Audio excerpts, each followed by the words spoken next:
Erokamano odiochieng' machielo kendo ma Nyasaye loso mondo chal kod manene. Wan ka kaka jodak achana. Dak achana akia kaka abro lero niko baadaye. Koro kiyie na to pile tich ang'wen ka tich ang'wen saa mar 2 motieno warito kuom dak achana.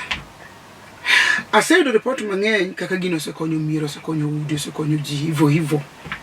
Daher mondo asayi bed na mos ka wawinjo dak achana sani.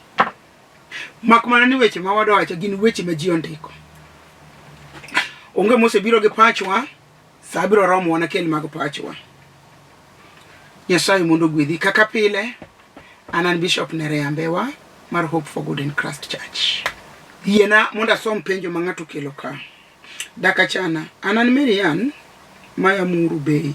Akwayo ni konya uru lemo ne babwa ma en Julius Okanda ma koro sani en gidel malet. Marian, mano chango moriere direct. Yesu setimo hono beda gi kwe. Bishop, an gi nyika, apano dwa ndiko nyika. To nyika, an gi nyika to nyika ta mabede dala, oketa makachoro nena ta chalo mana guok. Koro otama bedo dala, koro konya mondo aduogi e oda.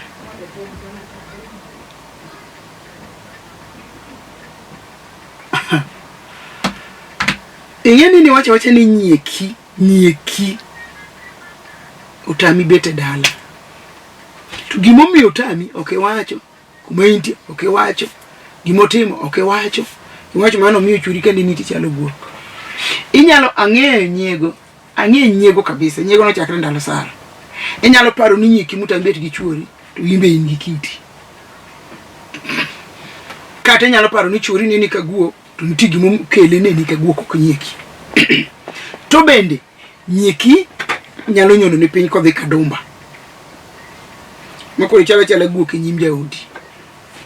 E wach mapek mikelo no, an kaka dakonyi onge ok dachuni gi dokodi. To gima duong' nadwaro mondo alam ni Nyasaye makelo kwe kama kwe onge. Ing'eni nyiego nomiyo Sara madawa noriemba gar manyeki. Kech nen gi teko chuore, kech mano ne chuore.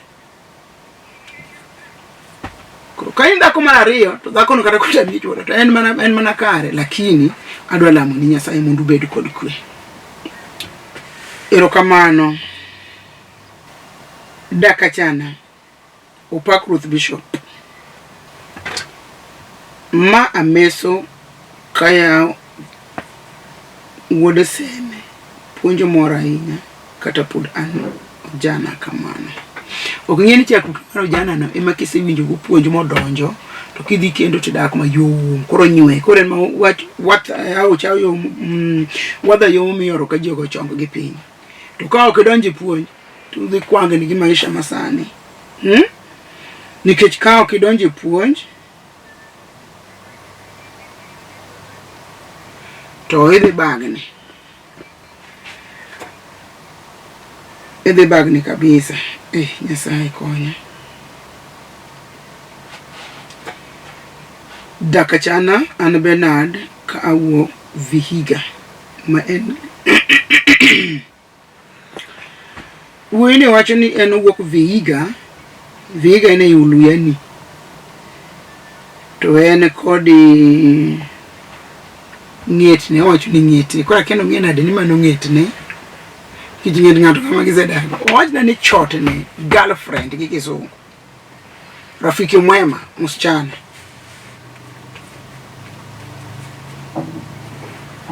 Koro wacho ni entiere kod nyiek, en kod osiepne. To osiepne ni odwaro mondo olamnegi. Koro osiepne ni odwaro mondo olamnegi go mondo gikendre ma ok odhi direct, owacho wach mopogore. Ok odhi moriere. E studio kaka wantie, ndik gima winjore. Nikech moko ni aken bine kaka ng'iyo message. Moko ksomre, aisomeki. Yo mineno ka chako na somo taweyo gi kure. nikech ok gisomre akia kaka isomogi. Koro e studio kaka wantie to ndik gima somore kendo mawinjore. To ka ok inyal ndiko gima winjore, to an kaka dwa konyi koro akia adier. Pastor Konya gi Lamu jaoda omaki ni e jela. Mano osewuok nikech ing'eyo ni sama nomak Petro ka Petro ni jela, to lamo mar joma kare nogolo Petro manyororo chuth madho udi yawre.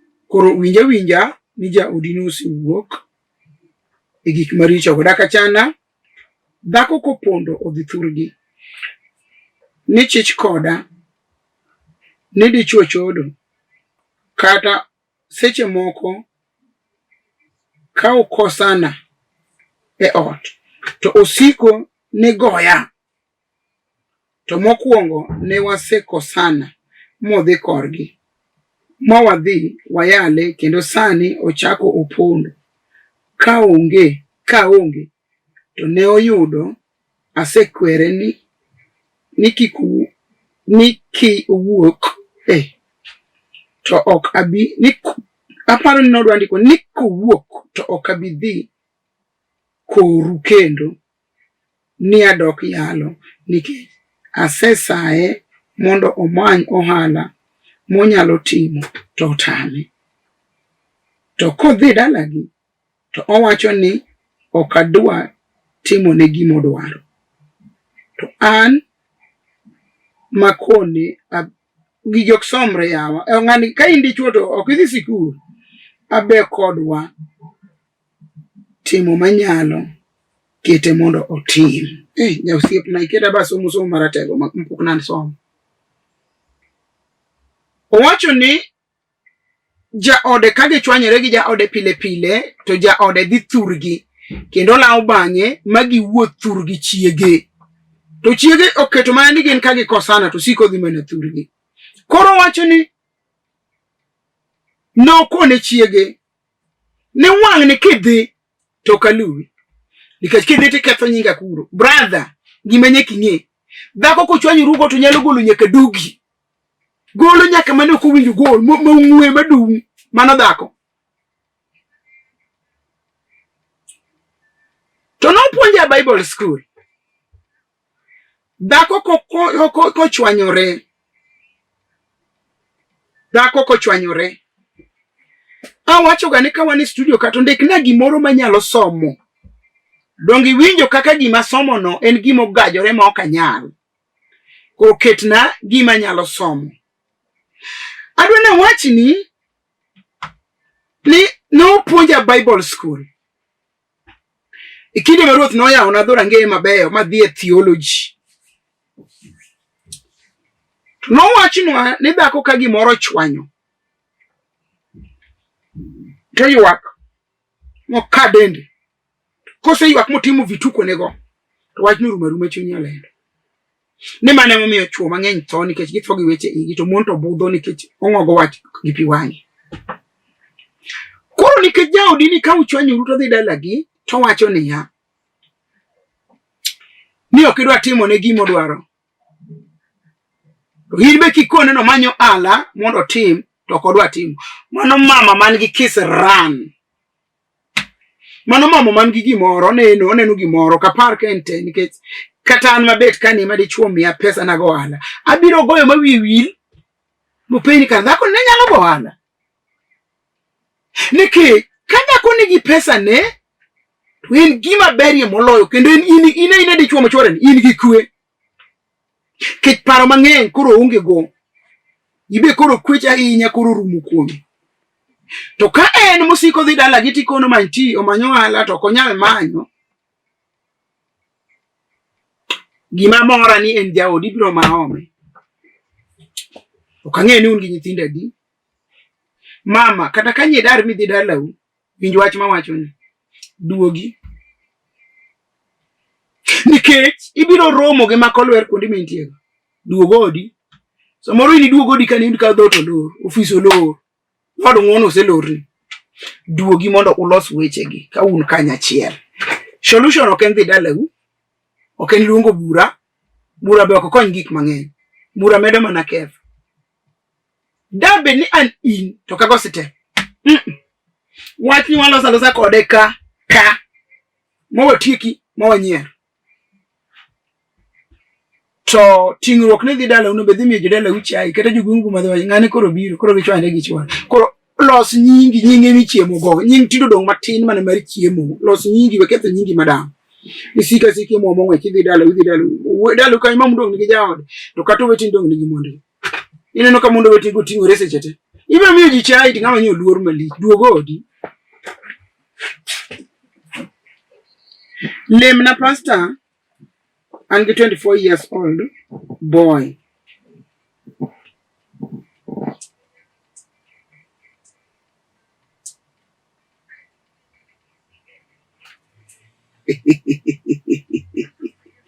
You don't you mean nyere? Ni lemna pastor and 24 years old. To boy mane wanago umia sani okwa wuo kode kata kony ui. Dunia imeisha. Koro maingia 24 boy mano miyichi nto jahignedi. Koro ngeni ni wachina lem. Para kendi dwana lem ni mondo udogu wugi dhagri chwogu ni anakia. Ikuna mani lem na pastor and 24 years old boy mano miya each. Sani koro kwa wugi. Kora kendi dwana ni mondo udogu wugi. But with God all things are possible. Kurubedi gikwe, ni Nyasaye mindo nulamni no, bimi.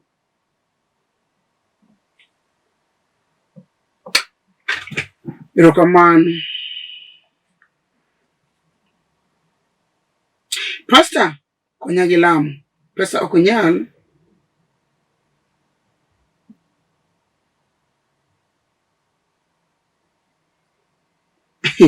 Pastor, konyagi lamu. Pesa okunyal kwano lamna nimifwadhi. Ase wacho pode bro nweni ndik na gima nyalo somo nyene ka ne wang jowika to jibiro ka wangama kiasomo nikech gik mendiko akioka nyasomo koro ndik gik man gi space ndik gik man gi ya maana kapoki oro ote no gimi somo no eki goyo dhi we goyo gino dhi to gimindiko no ok somre. Adwani miya tich mayot monda som anka monda som to weketa ni kola chalo ngama pok no dhi school bwana ko tich man kama nikechan kende gik manyalo somore nyako ni anuo winyi na gik mindiko. Pastor konya gi lamo pesa ok nyal mani ndiko maber kabisa akoro kelo kanyo tindiko ni kwano lamna nemifwadhi kwano lamna magotango. Okay, pesa okunyal. Kora keni pesa okunyal ango. Mifwadhi be ingo. Jopolo, mifwadhi tigolo gi tiyo ne Nyasaye. Mano mifwadhi. Enok lamo dhi. En nyakitine Nyasaye kisiemo go mifwadhi. Mano to dhi. Lama kuri keta nadwa twe but wango Nyasaye. Nyasaye konye. Ikaji mifwadhi. Mifwadhi Jomoko no dhumo chon kapoda ni primary. Ni dawa ya moto ni moto. Koro mifwadhi igolo gi tiyo ne Nyasaye. Matich mayo tem kata sani ne ka mifwadhi wei. Ani Beatrice Nyakisumu ani gidichuo. To chodo tomerma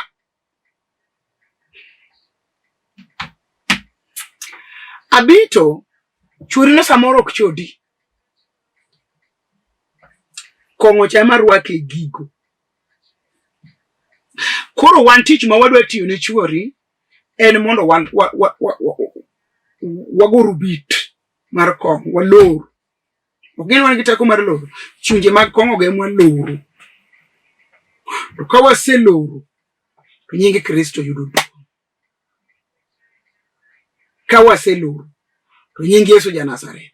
Dong ka yudo duo. Koro chuori ok chodo no ero. To chunje motere kongo ka ema loko pache. Koro ma to lamu tieko. Mari ni to lamu tieko jaber. Ikono chodo ma to mera tseta. Mago ruoth otieko. Bedo gi yie. Apenjo niya, bende anyalo nyuomo nyako makwar gi wuon okwar mamana gin owete. Ok ang'e gima otini chako duogo, nyicha aseduoki. Otini duogo full dabal. Nyicha aseduoki.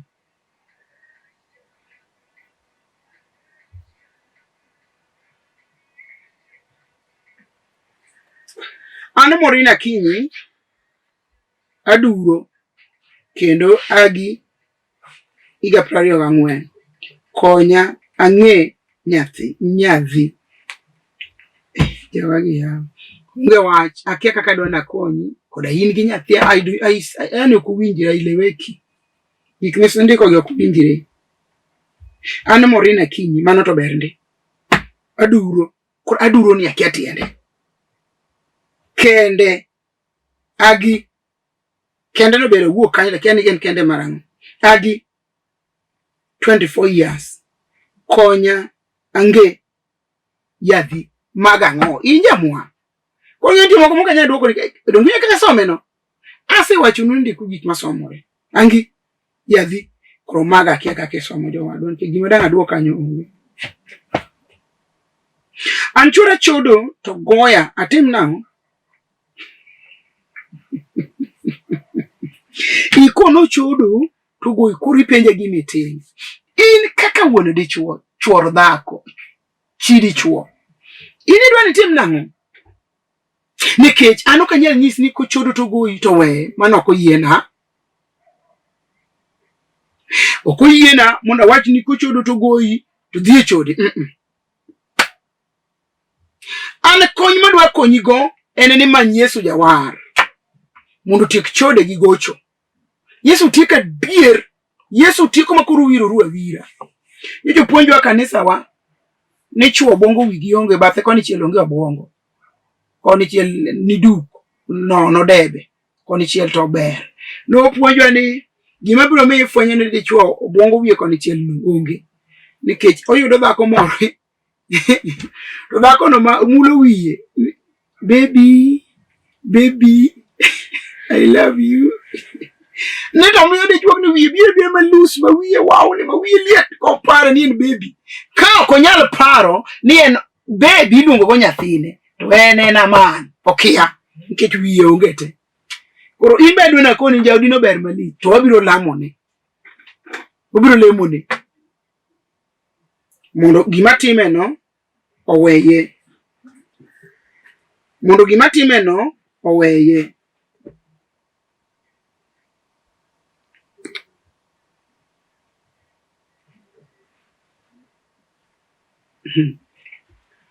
Chuno na biro weyo weche moko. Gima miyo ang' na we weche moko nikech aisomeki jowadwa kene wakieso mudhulu ndiko dhuluo takia kaka timore.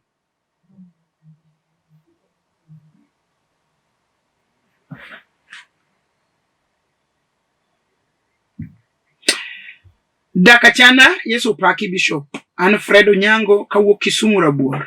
Akwayo ni mondo ikonya sida mango en nyamera no lal sani kuru higini 20. Alafu wadwa Martin nigi shida omer sana kata kendo otame. Mago kikele musalapi Yesu turumo. Wadwaro mondo wadhua yue to kapok wadhi yueyo. To yiena monda wachi ni kiyiena to ndikna gimoro konge som gino kisendike tinuo some. Kisendike tinuo some koki ore imiya tich ma tek akia kaka some. Somo tang'ende nikech na this school. Kuro gimiketo nani emotama. Wan gi chokruok e piny Kisumu Manyata kona Lejo. Tarik 3 nyaka tarik 7. Akwai ja Kisumu ngoma ni mechiegni. Wadwa dhi yalo sana Rabi kanyo. Rabi dhi timo gik madongo. Warwaki kel jatuo. Kel ng'ata kel chandruok te. Kikiwe gimora mora biya. Wan gi chokruok kona Lejo. Ochako tarik 3 nyaka tarik 7. Simon Gwedi.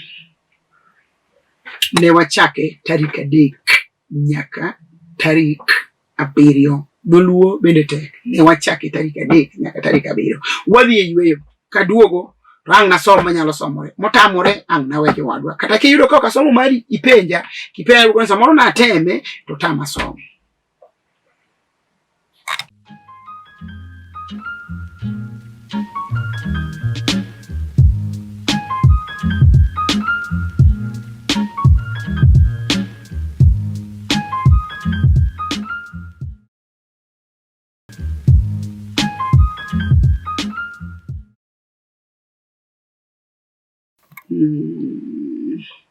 Erokamano wachako duogo nyadichiel kendo.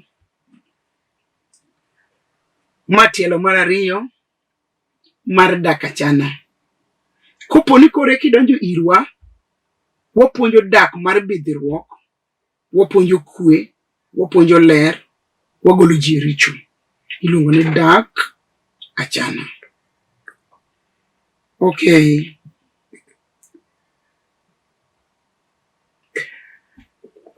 An kod ote ma ng'ato oro ka.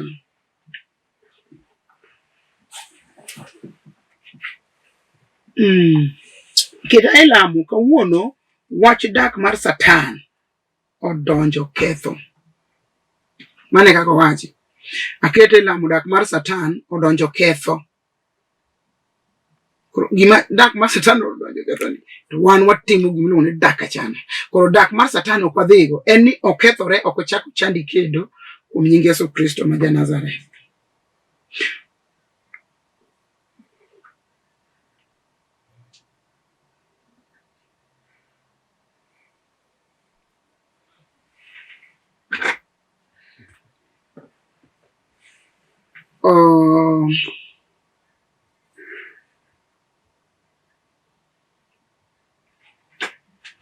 Yiena mondo achaka som ote machielo. Bishop Nerea akwayo Lamu. Akwayo ilemna. Bishop Nerea akwayo Lamu. Ilamna Nyasaye wechena oyawre. Akwamu dhiero miyo dhoko wuok adong' gi nyithindo. Dhako wuok. Ondiko ni dhoko. Dhako wuok adong' gi nyithindo. Atedo rago. An jal mose yuago warruok. Gik matimore na odhiera. Ikoni dhier. Omiyo dhako witedri gi nyithindo. Dhako no dhi manyo be, odhi manyo mwandu. Mano ke kako ndiki jowadwa. Iwachna ni ng'at mowar. Okondiki ni ka ng'ato pok oyudo to koro mondo chiege oweye. Okondiki kamano. To jali ywak ni dhiero miyo chiege oweye kendo tedore kod nyithinde. Kama mani nong'e ni ng'ani odhier. Dak oting'o nyithindo dhigo nikech nyithinde to we dhier nikech ang'o. Koro ngimane ber ne mola ngima nyithinde. Ing'eyo gima miyo ng'ato tho kamoro madok othoe. En nyathi. Nyathi ka ng'ato nyuolo ok owe. Nyathi ema miyo ng'ato tho kama ok do thoe. Koro madhako wuok to we nyithindo ni. Mama ni akia. Okapar kamago nyuolo mucho kae mong'udho lao ma piny owirore ne mong'ogore mogore piny. Aduogi e odi. Wechandori ni weja odi nikech dhier. Nyasaye ma Nyasachwa ema tieko dhier. Mama duogi e odi we chiemo chiwori kamano. Dichuo alamuni Nyasaye dhi duogo nigo dafraf. Idhi ome go rando mar polo. Pile beda gi kwe.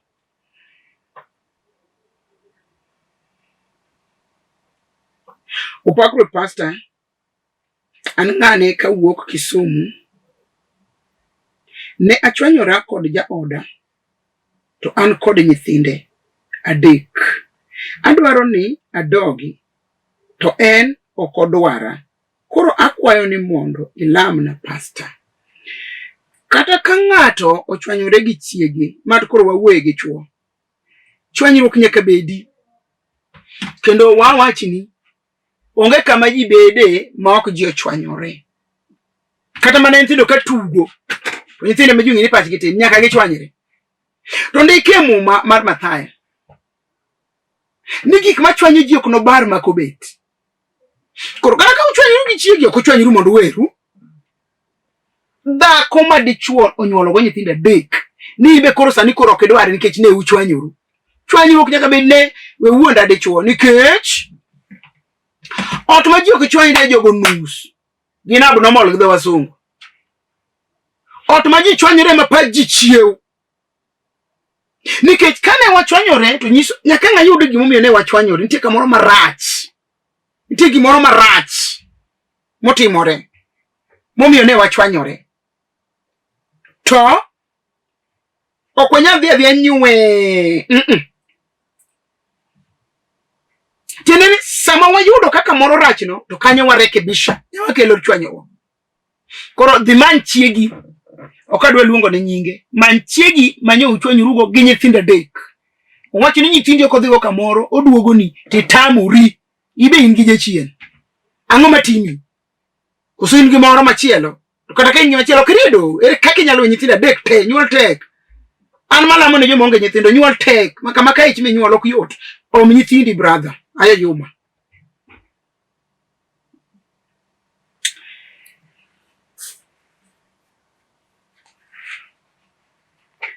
oyawre bishop an Mombasa akwayo ni ilam na yore na oyawre Nyasachwa dhi keloni dwaro mar chunyi eka kondiki nonego Nyasaye mi gik moko duto ma chunyi dwaro to Yesu to wacho ni gimoro amora mwakwayo biro miyowa to mumbi Yesu wacho ni biru duto join to gangru mapek to nomiu yweyo koro in main Mombasa osiepna Nyasacha oseyawni to kik wiwil igo sime mondo wago erokamano.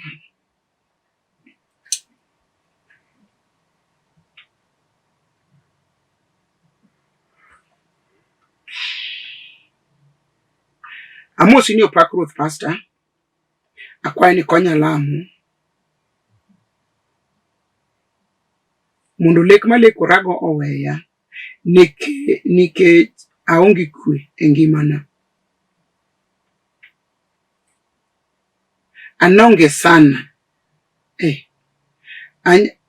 anonge sama anyalo ninde ma akos lek konya yawa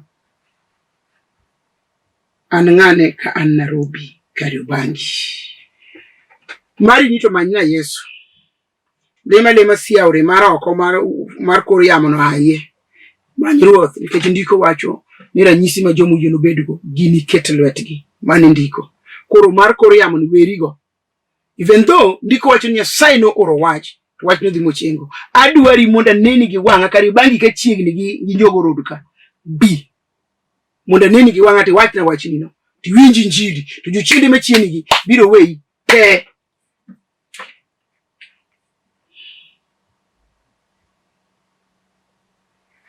Pastor lemna natedo ne dichuo moro ma jadhako mana mako ich manyuol bang'e nyathi notho tok mano nyeka nodhi kajuoga ma dichuo oriemba koro tinde katedo to nyathi onge iriemba sani oseriemba gi chuo ariyo ne wach nyathi sani stress oseketa e kitanda mar midekre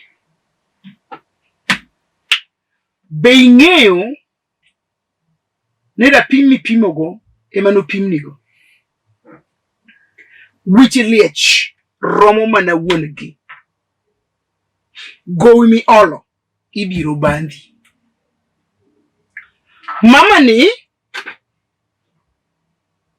owacho ni no kende gi dichuo ma jadhako tiende ni en dhako mar ariyo to nyuome gi dichuo ma jadhako koro ka wan ka sani studio ka tadwaro mondo awach ni ka dhako dichuo ni no kawi mi mako ich mi nyuol then nyathi otho then nyike dhi kajuoga ma ok ang'eyo ni ng'e nade kod en mana pachi akia ere kaka ne fwenyo ni nyike no dhi kajuoga gini tiyo weche moko makawuono ji bawa ni ja onyiki no dhi kajuoga mama no nomiyo dichuo olokore kodi isewuothe chuo siriembi chuo ariyo ni ok inyuol. Akia kama intie makia. Dang'e kama intie. Da luongi ni biane mondo walem. To kopo ni nyeki nodhi ka juoga mondo dongi dichuo. To olo masa kuong'olo ni kothi. Kichimbi mana dhano. Bede go mondo bed gikwe. To kopo ni notiyo modhi ka juoga kake wachono ma ok ang'e ni fwenya nade adiera ni kanye. To we chando rigowi ma ng'ato olo chulo kende. Nyasaye dhi mi nyathi, Nyasaye dhi mi dichuo. Kae nyathi kende mok riembi ne wach moro. To manye Nyasaye. Di bed na Nairobi ka. To di manya. Kindi wacho ni stress, paro. Mar koso nyathi gi chuo mariembi pile pile. Osemiyo ine kitanda mar midekre. Apenji. Chuo ka riembi koro miyo stress maki koro itho. Ituo wirach. Mano kendo romo negi. Tibiro matha adier nikech iseka uchunyi miketo ni biro.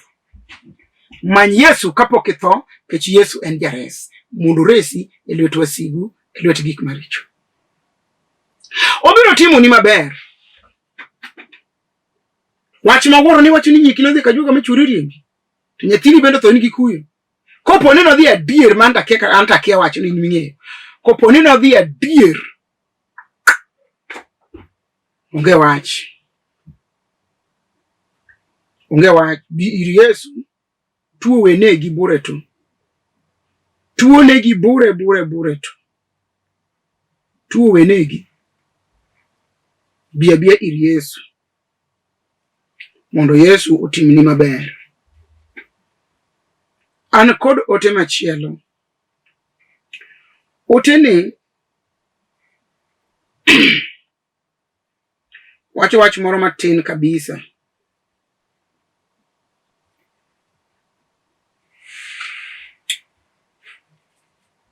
Misawa pastor, mimi ni okaero somo nyingi jie ya mahinya. Mimi ni kutoka Siaya, but sahi niko Seme Bodi. Na kuomba unitafutie msichana ya kuoa mwenye ako na mtoi moja. Mimi sina wazazi. In wodo bondo. In wodo Siaya. Sani ni Seme Bodi. Ikabiniti yoku. Tidwaro nyako mikendo. Man gi nyathi achiel. To in yonge gi jonyuol ni. Wala mukodi mondo Nyasaye omiyi happy bere miya nyaka namba. Nyasaye mondo timni maber, timni ng'wono. Ni mar ka ok Nyasaye muchim kodi to kinyalo. To ka Nyasaye momako lweti to dhi miya adieri. To ka ok omako lweti to ok idhi nyalo. Nyasaye dhi miyi dhako e nying Yesu Kristo ma Nazareth. Ng'ato chakoro na message moro kama chunya paro ni nasesome wacho niya. Mama imore. Akendo nyamin mama wa mabathe. Nyamin minigi mabathe. E town kakia. Atim nang'o nikech wahero remarach. Konya Bishop. Yani nitiera moro marach. To nitiera moro maera. To nitiera moro makadiri. Marach nitine groke kosa marach tema en kaina mane. Kaera nigi tieng' mopogore. Iwacho ni nyamin mama wu to bathe. Yani kando mbali ok en nyamin mama wu. Ok en remo achiel. En mabathe. Tinaweza moro gini jogwe. Kogilungora lunga nyimine. To useheru marach. Ano kanyal ketho kindu. Dagura. Kich ok en ma od gi mama wu. En mabathe. Ka kamano to Nyasaye gwedhi mondo kawe udagi kwe. Kanitie wach ibiro ndikona. Ka onge wach to kwe mar Kristo bed kodi. Amosi e nying Ruoth Yesu ni Ruoth opaki. An ng'ane akwayo lamo an gi jaot ma gimora mora. An gi jaot ma gimora mora gimora mora matimo rachne. Osiepene te owacho ni richo, osiepena te owacho ni richo. Osiko oyanya moriwa nyaka gi jokristo na. Gimora mora madhi gi kanisa en lweny. Kendo owacho ni gifuo te. Seche moko asiko kaywak ga mapenjra ni to koro haparach nang'o. Dichuo ni madho kong'o nyaka ndawa, lemo be okodhi.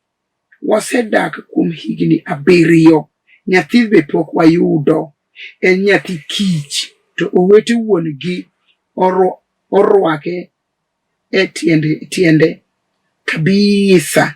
Minwa chunya ool kendo yalo na weche mang'eny konya gi paro. Erokamano. Iwacho ni in gi dichuo ma gimora mora mitimo rachne. Ing'eni kiloro message ni tilore wach moro man gi teko. Ni omadho kong'o zaidi gi ndawa. Koro kine gik mitimo rachne to gige ka emok ne ber. Ng'eni gika dwaro maura, gika dwaro paro mantin, gika dwaro mondo usik kodhier gik. Ka ng'ato madho kong'o gi ndawa to nyiso ni gigo ok dwar mondo obed ng'ato. Koro ok dichuogni gik man kuome pepa. Mama wacho ni kadwa na tim gima ber to gima rach matimorena. To kane matim gima rach modake iya. Koro jaodi ok jaudi gima rach. Mae momine no yanyo jo Nyasaye moriw kodi mowach no fugo. En oriek to omadho dhinga to omadho iro. To riek sawa sawa. To jo Nyasaye to yanyo no fugo te. Koro ene moriek molo jo Nyasaye te. Mano mana jachien churi ok rach. Jachien ne mawuonde. Eka usedak higa 7 uonge nyathi. Manye Nyasaye machiwo mondo Nyasaye omiyi nyathi. Churi ni ber en mana kong'o gi gik mimadho makechgi. Emoloko pache. Kendo iwacho no onge jonyuolne. Joko wadgi wuon gi ni emonyono ne piny. Kiching'eyo ni kisebet maonge jonyuolne tin wuoyi to jaluo laro lo. Samoro gune gi keth kare kabisa. Mondo lobno odong' negi. Koro churi ok rach, jachien ema rach. Koro mano to wabiro mana lemo.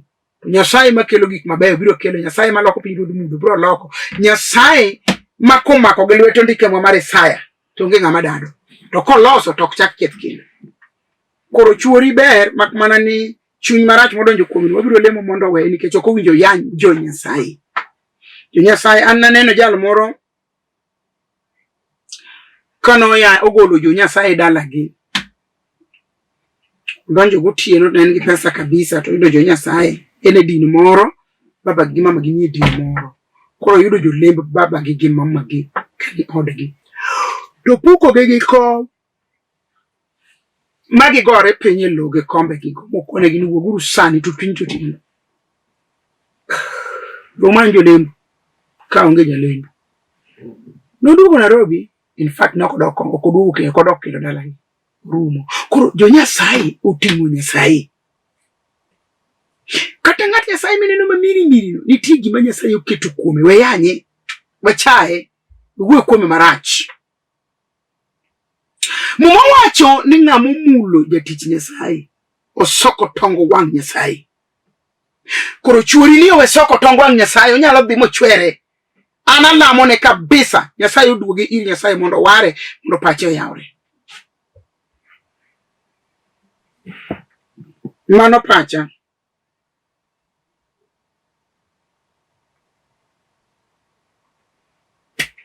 Bishop an gi chandruok ma agombo mana ni awuo kodi one on one. Please nyisa kaka anyalo yudi an Dandora.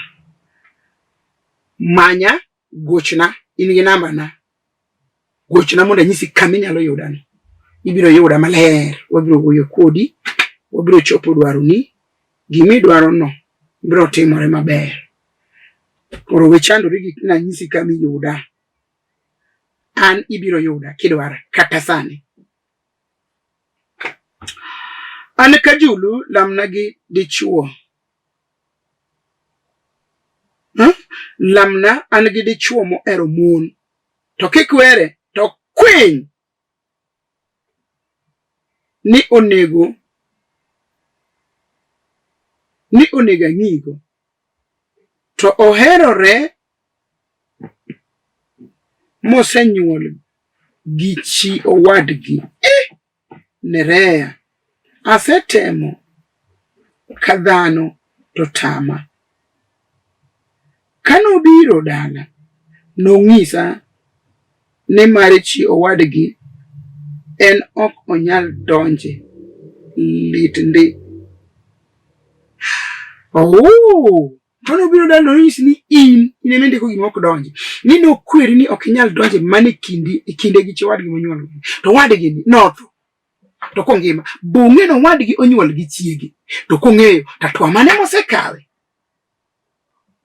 Chumoko be mbofu, koso owadgi ni ok ti. Eno mondi long lilo. Koro yudo ng'ama nyuol ne to koro ok chande, piny romre ne dhi giduo. Owacho ni, let me come back to this message. Achaka som nigo. Ane kajulu lemna, an gi dichuo mohero mon. To kikwere, to kwiny ni onego ang'igo. Yani, dichuo machodo machuora mamara. Ka penje chote, to duoka no winja ang'igi chode je chiena ne. Ere kaka ng'ato ding'igi chode. Chode satan, ere kaka idho kuom chi ng'ato, idho kuom nyar ng'ato, to in itamuri rito odi. Bing'eno ndike mama Jorumi. Ni ng'amo ketho kitanda no kume. Ni kend, nyaka riti kend ka gima liche moloyo. Dongo ndika man. To ere gima minyiso dhako ni nyaka koro ng'igo. Ong'iyo gi ketho kitanda. Ong'iyo gi ketho kend. Ong'iyo gi ketho kend. Ng'amo wachuni. Mani chieni. Mano ng'ame chieno nyana. Mani chieno. En kel nogo wayie kuome lwedo. Kech Yesu osemiyo wateko. To oherore mosenyuol gi chi owadgi. Oherore kaito nyuol gi chi owadgi. Tiende ni ng'ani ok take care of the family. Ok ong'i ode. Oherore ong'iewo long jeans. Ong'iewo 3-piece. Ong'iewo t-shirt, ong'iewo wuoche to ode ok ong'i nikech oherore. Kaito herane ni moherore go ni omiyo nyuol gi chi owadgi.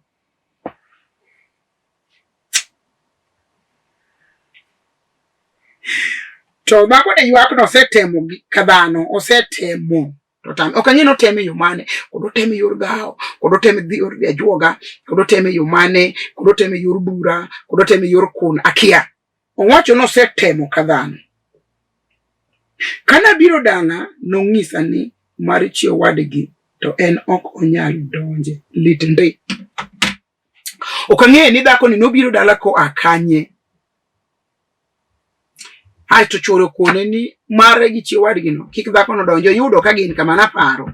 Koro owere go mano margi ging'iyo go kaka joka dhako. Lakini Nyasaye to dhi timo ni maber. Dichuo, irach. Wawach ni irach aracha diere, irach aracha kabisa. Echodo chi owadu tiduko chiegi. Ni mano kowinjo donje. Ng'amu wacho ni kamano chuora mamara. Ma en ng'etna. An ng'etne. Dongo ndiki ni dichuo no wemin kod wuon. Gini padre gi chiegi. Ang'o me itimuri kamano? Minyuol go ni be chiegi. Yuma. Rit odi. Duogir chiegi. Chi ng'ato nono ndike muma mar ngeche. Ni chi ng'ato nono nyalo wuondi. Kare en mana tho manegi. Kuom chi ng'ato nono rit chiegi. Happy ber ni okabiro gi muma mesani. Da somo ni mondi winji. Kuom chi ng'ato nono. Kwani chuora to dhi kanyo. To matumushi wa ote itero ni chi ng'ato to chuora bende miye. Don't do that. Bad manners.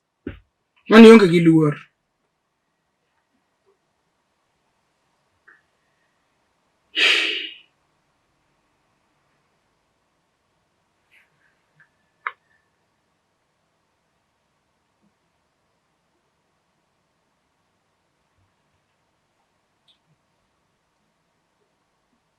Wande chuogno donji chunya malit kabisa.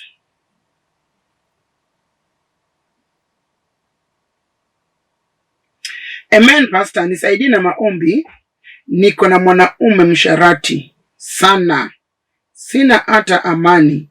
Mama yangu aki kila saa ni kilele. Kila saa ni kilele. En gini chuo maja chudi. Kawuono ni en mana chode jowadwa. Nyasaye konya. Ang'o matimore higa masani ni machuo te chude te. To wach manyako ni wacho ni ka chwore ne siaka chude to kilele. Jakoko. Janeko. Yani kama to chude ni karebe ketho wich. Koro nyara ni dwana konyi. Tulia. Kwa mtulivu. Mungu atakusaidia. Mungu atamrudisha. Kine moko dhako moro no kuona ka chwore chodo chon ni ndik chwore no chieng' no jony. No duogo yienge ne ba thot. No yiengi ne gi thote. Koro Nyasaye dhi duoko nigo beda gi kwe. Nyasaye ma Nyasachwa dhi duoko nigo.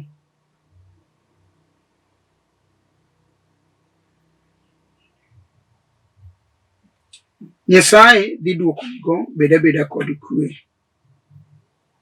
Onge wach matamo Nyasaye mar Israel. Onge wach matamo Nyasaye ma Nyasachwa. Onge wach manyalo timore ma Jehova ok okawe atua mondo losi. To moloyo ka ng'ato dhi ir Nyasaye, to Nyasaye loso ne gima ne ok onyal.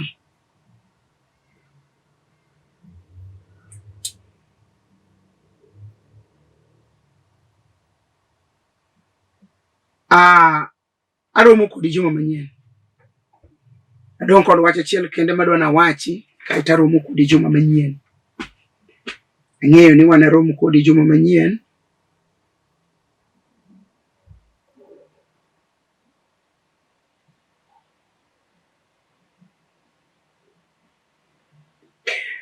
Pastor, awuok Muhoroni. Ajayi ni 22. Ok ang'e gima kawuono keto nyithindo mathindo gi rokni mag gombo mang'eny. Akia ni gichamo ang'o. Pastor, awuok Muhoroni, an jahigni 22. Akwayo ka be anyalo yudo nyako manyalo dak go ma jahigni 18. Mosomo maber.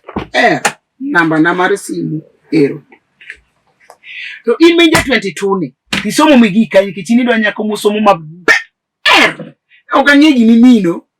Nyako mosomo maber kabisa.